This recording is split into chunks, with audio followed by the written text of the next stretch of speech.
at 21 years old, when you make a couple $100,000, your head can get quite big. And I know that because mine did. And since then, I no longer have hundreds of thousands of dollars. And it's not because I, lost it all or spent it all, but it's rather because I didn't play my cards right. In today's video, I want to go over what I should have done, what I could have done, what I am going to do going forward, and how I went from hundreds of thousands of dollars to tens of thousands of dollars in crypto and became not so wealthy or rich anymore at the age of 21 to 22 years old.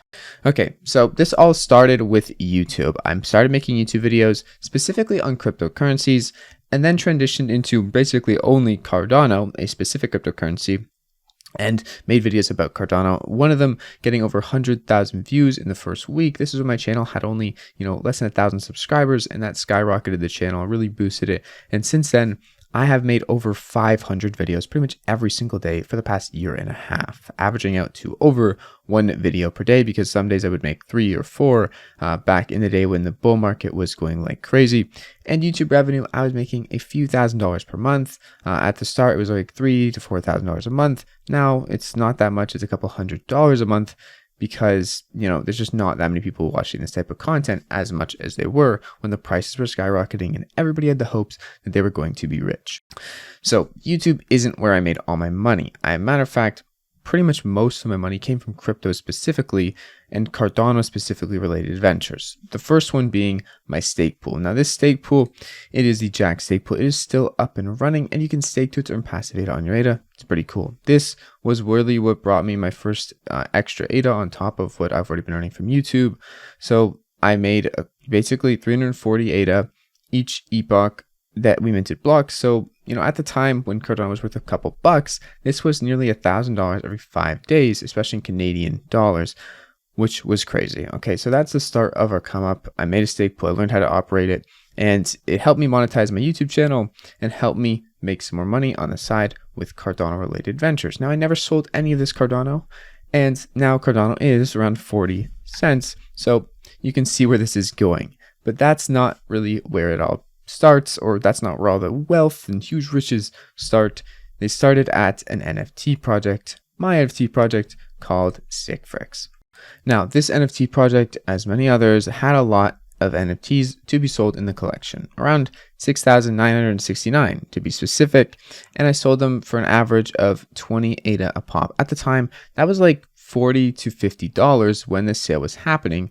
Nowadays, it's more like $8. So as you can imagine, when you're reporting income, and when I reported income for myself, and I sold 6,969 NFTs, this income was, $300,000 to $400,000. Selling all of these after paying the developer like $300,000 I had left in ADA valuation, and I never sold any of it.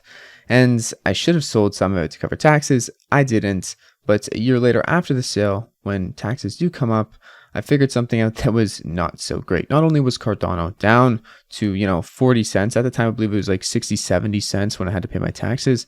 So I had to pay around $26,000 in taxes on what was worth now like $50,000, basically taking a 50% hit and losing almost all the ADA I made from this sale right here of the NFTs Stickfix. This is still an ongoing project, by the way. This is still my project, and we do have collections in a Discord, so if you want to join, feel free to. But I'm just trying to tell you what happened and how things changed really quickly. So at 21 years old, over a year ago, September 2021, I sold these NFTs. It went really well. We had a blast, and people were engaging. All types of things were happening. And then a year went by, and taxes came up. To conclude, I had to pay most of what I earned, everything what I earned from Stickfix after I paid the developer and everything else. The rest kind of just went to taxes, and we're at a break even. The only thing really keeping me afloat or keeping that income going was the stake pool that I mentioned. The stake pool, as you can see here, when we go to my address, I have now left 41,000 ADA. 35,000 of that is from just rewards I made from the stake pool. 6,000 of that is from a little bit of Stickfix leftover proceeds after I sold to cover taxes, and then some NFT proceeds that I made over the past year as well. Now, I'm not in a super precarious situation here. I didn't really go to zero or lose it all, but rather the dollar USD valuation of my assets has went down significantly, 80 to 90%, and sometimes 100% in a lot of the illiquid things I'm holding.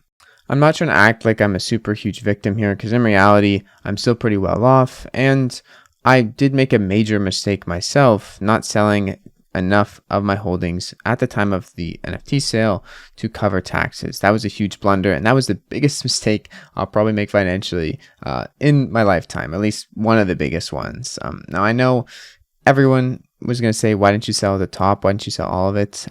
Well, no one could have known that we would go below 40 cents. Myself didn't think that we were going to even go below $2 or $1 ever again. And here we are at 40 cents. So those things I couldn't have predicted. I could have, would have, should have sold a bunch more Cardano at the top, or when I got it initially around $2 to $3, or really closer to $4 Canadian, but I didn't. And that really is a lot of cryptocurrency. People holding for too long, people never taking profits, or people just buying the top and selling the bottom. In my case, I received Cardano at around, $2 to $3 Canadian, and had to sell it at 70 cents Canadian. So I'm one of those people who bought the top, sold the bottom, but in reality, I received it as income, reported it at that price, and sold it much lower to claim a loss to offset my taxes, which didn't really even offset them that much, because here I am, the capital loss only is offset by 50% of the total loss and not 100%, meaning that if I take a $200,000 loss and I have $200,000 in taxes, only $100,000 of that loss can be negated against my payable taxes. So things didn't go so well there. We're still hanging on. We're still surviving the bear market. I still make videos on Cardano every day, and I still enjoy it.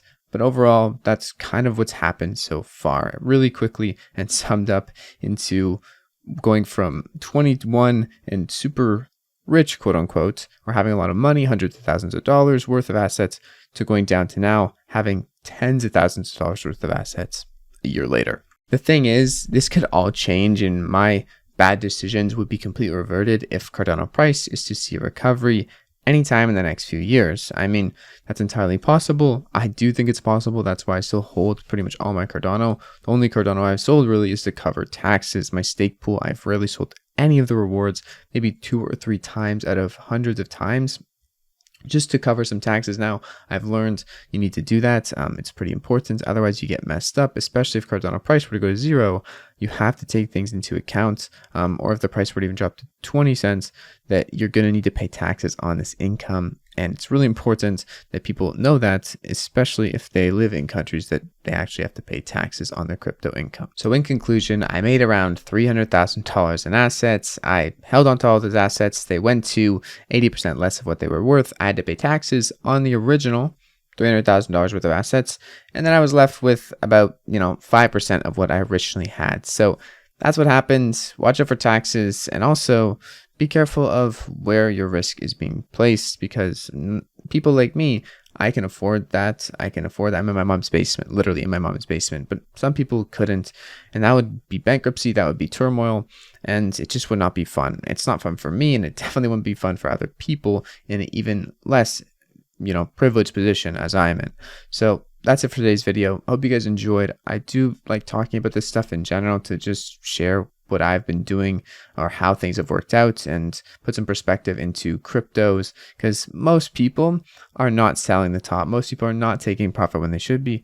And myself included, I've learned a lot from that. I've started to take some profits, and I've started to actually manage risk better.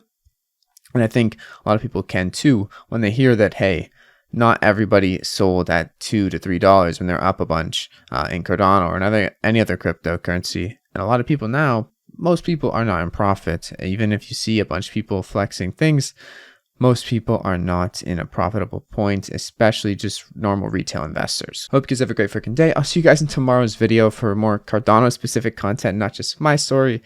And we'll be covering all the developments going on that will push Cardano to a higher price, or back up to its all-time high at some points, as the fundamentals keep growing. See you guys in tomorrow's video. Peace out.